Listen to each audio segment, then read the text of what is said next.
اعوذ باللہ من الشیطان الرجیم بسم اللہ الرحمن الرحیم۔ شروع اللہ کے نام سے جو بڑا مہربان نہایت رحم کرنے والا ہے۔ قرب قیامت کا ایک ایسا فتنہ جس کا خوف اور دبدبہ ہر زمانے میں پایا جاتا تھا۔ اس فتنے کا ذکر اگر صحابہ کرام کی مجلس میں ہو جاتا تو صحابہ زاروں قطار رونا شروع کر دیتے اور اس فتنے سے اللہ پاک کی پناہ مانگتے۔ دوستو، آج کی اس ویڈیو میں بات کروں گا اس کائنات کے سب سے بڑے فتنے کی، یعنی دجال کی۔ یہ دجال کون ہے اور دجال حقیقت میں کس شخصیت کا نام ہے؟ دجال کی پیدائش کب اور کیسے ہوئی اور دجال کے ماں باپ کون ہیں؟ اور کیا حضور پاک صلی اللہ علیہ وآلہ وسلم کے زمانے میں بھی دجال موجود تھا؟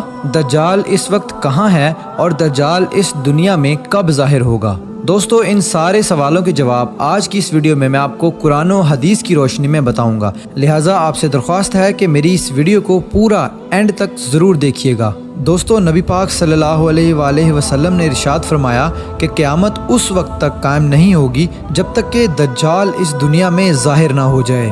دجال کی ظاہری نشانیاں اور شکل و صورت کے بارے میں نبی پاک صلی اللہ علیہ وآلہ وسلم نے ارشاد فرمایا کہ دجال چھوٹے قد کا ہوگا اور وہ بدصورت ہوگا، اور وہ ایک آنکھ سے اندھا ہوگا اور اس کے دونوں پاؤں ٹیڑھے ہوں گے، اور اس کے جسم میں بہت زیادہ بال ہوں گے، اس کے سر کے بال گھنگریالے ہوں گے اور اس کا رنگ سرخ یا گندمی ہوگا، اور اس کی ناک طوطے کی چونچ جیسی ہوگی۔ اور دجال کی سب سے واضح نشانی یہ ہوگی کہ اس کے ماتھے پر کاف فا را لکھا ہوگا، جس کو ہر مسلمان پڑھ لے گا، چاہے وہ پڑھا لکھا ہو یا پھر ان پڑھ ہو، لیکن کافر اور فاسق لوگ اس کو نہ پڑھ سکیں گے۔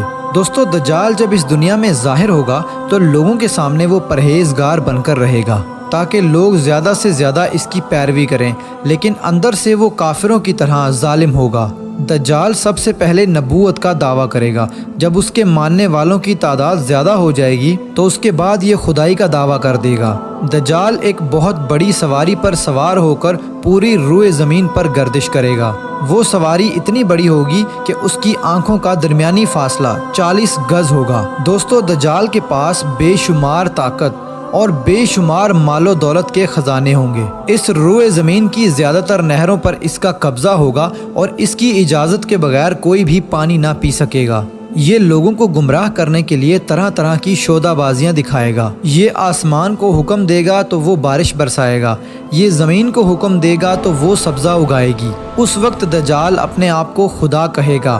جو لوگ اس کے پیروکار بن جائیں گے ان کو یہ مالا مال کر دے گا اور وہ لوگ عیش و عشرت کی زندگی گزاریں گے، اور جو لوگ دجال کو خدا ماننے سے انکار کر دیں گے تو یہ ان کو قتل کر دے گا۔ دوستو، دجال بجلی سے بھی زیادہ تیز رفتار سے اس زمین کے اندر گردش کرے گا اور وہ دنیا کے ہر کونے میں جائے گا۔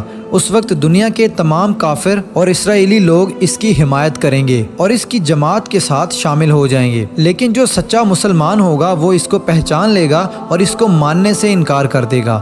دجال پوری روئے زمین میں فتنہ اور فساد پھیلانے کے بعد مکہ مکرمہ اور مدینہ منورہ کی طرف روانہ ہوگا۔ جب یہ مکہ میں داخل ہونے کی کوشش کرے گا تو اس کو مکہ میں داخل ہونے سے روک دیا جائے گا اور آخرکار مکہ سے ذلیل و خوار ہو کر مدینہ منورہ کی طرف جائے گا۔ اس وقت مدینہ منورہ کے 7 دروازے ہوں گے اور ہر دروازے پر اللہ تبارک و تعالیٰ کی طرف سے ایک نگہبان فرشتہ مقرر ہوگا جو اس کو مدینہ منورہ میں داخل ہونے نہیں دے گا۔ اس وقت دجال مکہ اور مدینہ کے باہر کھڑے ہو کر ایک خوفناک چیخ مارے گا۔ اس وقت مکہ اور مدینہ کے اندر جو بھی لوگ منافقین ہوں گے وہ اس کی آواز سن کر باہر نکل آئیں گے اور دجال کے گروہ میں شامل ہو جائیں گے۔ دوستو، دجال 40 دن تک دنیا میں رہے گا اور آخرکار امام مہدی علیہ السلام اور حضرت عیسیٰ علیہ السلام کے ساتھ اس کا مقابلہ ہوگا۔ اس وقت دجال کا لشکر دنیاوی اعتبار سے مسلمانوں سے زیادہ مضبوط اور زیادہ طاقتور ہوگا۔ اس وقت مسلمانوں اور دجالی گروہ کے درمیان ایک بہت بڑی جنگ ہوگی۔ اس جنگ کے اندر دجالی ہار جائیں گے اور دجال کے لشکر کو بہت بری طرح ہار کا سامنا کرنا پڑے گا۔ اس وقت دجال حضرت عیسیٰ علیہ السلام سے ڈرتے ہوئے فلسطین کی طرف بھاگے گا اور حضرت عیسیٰ علیہ السلام اس کا پیچھا کرتے ہوئے اس کو مقام لد پر پکڑ لیں گے۔ اور اللہ تبارک و تعالیٰ کے حکم سے دجال کو قتل کر دیں گے۔ دوستو اب بات کرتے ہیں کہ دجال کون ہے اور اس کے ماں باپ کون ہیں۔ دجال کی پیدائش کے متعلق مختلف روایات ملتی ہیں، جیسا کہ نبی پاک صلی اللہ علیہ وآلہ وسلم کے دور کی بات ہے کہ جب مسلمان مکہ سے مدینہ کی طرف ہجرت کر رہے تھے کہ انہی دنوں میں مدینہ کے اندر ایک یہودی عورت نے ایک بچے کو جنم دیا جو کہ پیدائشی کانا تھا۔ پیدائش کے اعتبار سے یہ بچہ بہت عجیب و غریب تھا۔ بچپن میں یہ بچہ مدینے کے اندر بچوں کے ساتھ کھیلا کرتا تھا اور آہستہ آہستہ یہ بچہ مدینے کے اندر مشہور ہونے لگا اور مدینے کے اندر اس نے اپنے اوپر وحی آنے کا دعویٰ کر دیا اور یہ بچہ لوگوں کے ساتھ عجیب و غریب اور پر اسرار باتیں کرنے لگا۔ جب اس کی ماں کو یہ علم ہوا تو اس کی ماں حضور پاک صلی اللہ علیہ وآلہ وسلم کی خدمت میں آئی اور اپنے بیٹے کا سارا حال نبی پاک صلی اللہ علیہ وآلہ وسلم کو بتایا، اور اس بچے کی ماں حضرت محمد صلی اللہ علیہ وآلہ وسلم سے گزارش کرنے لگی کہ آپ اس بچے کا معائنہ کریں کہ یہ کیا کر رہا ہے۔ ایک دن آپ صلی اللہ علیہ وآلہ وسلم صحابہ کرام کے ہمراہ اس بچے کا معائنہ کرنے کے لیے اس کے گھر کی طرف روانہ ہوئے تو آپ نے رستے میں اس بچے کو انصاری بچوں کے ساتھ کھیلتے ہوئے دیکھا۔ اس بچے کا نام ابن سیاد تھا۔ اس وقت آپ صلی اللہ علیہ وآلہ وسلم کے ساتھ عمر بن خطاب رضی اللہ تعالی عنہ اور دیگر صحابہ کرام بھی موجود تھے۔ اس وقت ابن سیاد بلوغت کے قریب تھا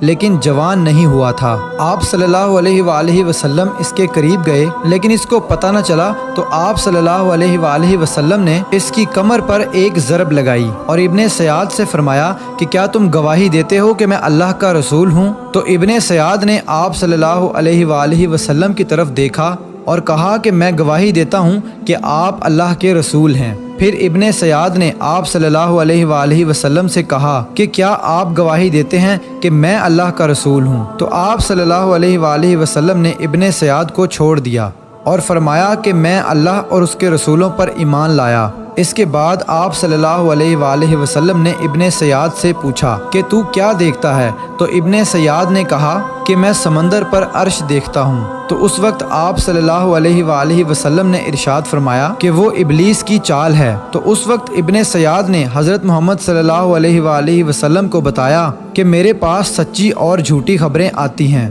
یہ بات سن کر آپ صلی اللہ علیہ وآلہ وسلم نے فرمایا پھر تو تیرا معاملہ الٹ ہو گیا۔ اس کے بعد آپ صلی اللہ علیہ وآلہ وسلم نے ابن سیاد سے فرمایا کہ میں نے تیرے لیے ایک چھپانے والی چیز چھپائی ہے۔ دراصل اس وقت آپ صلی اللہ علیہ وآلہ وسلم نے اپنے دل کے اندر لفظ دخان سوچا تھا۔ تو ابن سیاد آپ صلی اللہ علیہ وآلہ وسلم سے کہنے لگا کہ آپ نے دل کے اندر جو چیز چھپائی ہے وہ الدخ ہے۔ تو اس پر آپ صلی اللہ علیہ وآلہ وسلم نے ارشاد فرمایا کہ ذلیل ہو جا، تیری قدرت بڑھ نہیں سکتی۔ اس وقت حضرت عمر رضی اللہ تعالی عنہ نے فرمایا کہ اگر آپ مجھے اجازت دیں تو میں اس کی گردن اڑا دوں۔ اس وقت آپ صلی اللہ علیہ وآلہ وسلم نے ارشاد فرمایا کہ اسے چھوڑ دو، کہ اگر تو یہ سچا ہے تو اسے قتل نہیں کر سکتا اور اگر یہ جھوٹا ہے تو اسے قتل کرنے میں کوئی بھلائی نہیں۔ دوستو مدینے کے لوگ ابن سیاد کے بارے میں کہا کرتے تھے کہ بعض شیاطین اس کے پاس آتے تھے جو اسے عرش الہی کی خبریں دیا کرتے تھے، جبکہ آپ صلی اللہ علیہ وآلہ وسلم نے ابن سیاد کے بارے میں سکونت اختیار کی ہے، کیونکہ آپ صلی اللہ علیہ وآلہ وسلم کی طرف یہ وحی نہیں کی گئی کہ ابن سیاد کی حقیقت کیا ہے، جبکہ بعض لوگ ابن سیاد کو ہی دجال مانتے ہیں اور چند صحابہ کرام کا خیال بھی یہی تھا۔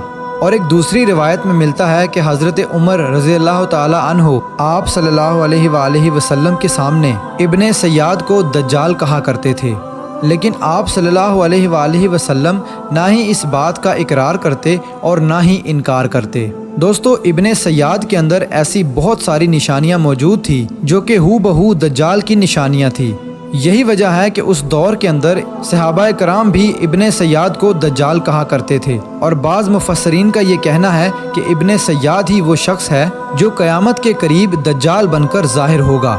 حضرت ابو سعید خدری رضی اللہ تعالی عنہ بیان کرتے ہیں کہ ابن سیاد مجھ سے کہنے لگا کہ میں دجال کے ماں باپ کو بھی جانتا ہوں اور دجال کو بھی جانتا ہوں۔ تو اس وقت حضرت ابو سعید خدری رضی اللہ تعالی عنہ نے ابن سیاد سے کہا کہ کیا تو اس بات کو پسند کرتا ہے کہ تو ہی دجال ہو؟ تو اس وقت ابن سیاد نے کہا کہ اگر مجھے دجال بنایا گیا تو میں اس بات کو ناپسند نہیں کروں گا کہ میں دجال بنوں، یعنی کہ میں دجال بننا پسند کروں گا۔ دوستو بعض مفسرین کا کہنا ہے کہ ابن سیاد دجال نہیں ہے، کیونکہ یہ بعد میں آپ صلی اللہ علیہ وآلہ وسلم پر ایمان لے آیا تھا، بلکہ دجال حضرت سلیمان علیہ السلام کے دور میں جنات اور انسانوں کے ملاپ سے پیدا ہوا تھا اور اس کے ماں باپ کو قتل کر دیا گیا تھا، اور دجال کو ایک جزیرے کے اندر قید کر دیا گیا، اور انسانوں اور جنات کے ملاپ سے پیدا ہونے والا بچہ یعنی کہ دجال آج بھی اسی جزیرے پر قید ہے، اور اس کے ساتھ ساتھ شیطان اس کو ہر بات کی وہیں پر خبر دیتے ہیں۔ دجال کی پیدائش کے بارے میں حضرت امام زرکاری رحمۃ اللہ علیہ بیان کرتے ہیں کہ دجال وہ فتنہ ہے جس کو اللہ تبارک و تعالی نے اس وقت پیدا فرمایا جس وقت حضرت آدم علیہ السلام کو جنت سے نکالا گیا تھا، اور دجال کو بنا ماں باپ کے پیدا کیا گیا۔ دوستو حقیقت تو یہ ہے کہ دجال قیامت کے قریب ظاہر ہوگا، اور اس کی جو نشانیاں ہوں گی وہ آپ صلی اللہ علیہ وآلہ وسلم کی احادیث میں واضح طور پر مل جاتی ہیں۔ لیکن یہ دجال کہاں ہے، اور یہ کہاں سے آیا، اور یہ کیسے پیدا ہوا، اور اس کے ماں باپ حقیقی طور پر کون ہیں، اس کے بارے میں کسی کو کوئی علم نہیں ہے۔ اس کا علم صرف اللہ تبارک و تعالیٰ کی ذات کے پاس ہے۔ اللہ پاک ہی بہتر جانتا ہے کہ دجال حقیقت میں کون ہے اور وہ کیسے پیدا ہوا۔ اللہ تبارک و تعالیٰ سے دعا ہے کہ اللہ پاک اپنے پیارے حبیب حضرت محمد صلی اللہ علیہ وآلہ وسلم کے صدقے ہم سب کو دجال کے فتنے سے بچائے اور ایمان کی سلامتی کے ساتھ ہمیں زندگی گزارنا اور مرنا نصیب فرمائے۔